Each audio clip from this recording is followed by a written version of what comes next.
Само изградбата на брзата пруга од Табановце до Гевгелија ќе чини околу 2 милиарди евра, но ќе требаат уште пари за набавка на нови возови, а плюс ќе чини и експроприацијата на земјиштето. Ова во емисијата Бизнис 21 го кажа директорот на Железници инфраструктура Синиша Ивановски, кој рече дека нема проценка колку вкупно би била целата инвестиција.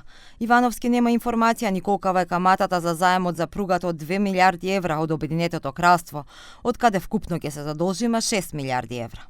Од аспект на директор на инфраструктура, навистина се држам до сферата која што ја покривам и немам лични познавања околу заеми, околу позаемници. Тоа претпоставам дека Министерството за финансија заедно со Министерството за транспорт како процес го водат. Пругата пак кон Бугарија и по 30 години е заглавена во ќорсокак. Ивановски не прецизираше дали и кога ќе се заврши. Она што се знае дека за трите дела од проектот ќе се платат околу 800 милиони евра. Она што јас од моментов го правам, каде што има позиции на неквалитетна градба, јас ги терам те да ги рушат. Колку сака пари нека ги чинат, нека се рушат. Но голем проблем за железницата, според директорот, е што е мета на кратци. Многу кабли има покрај пругите. Овие што крадат, копаат по 1 метар под земја и од 8-9 кражби, а 8-9 кабли, они го земаат баш оне кабел кој што не е под електричен напон.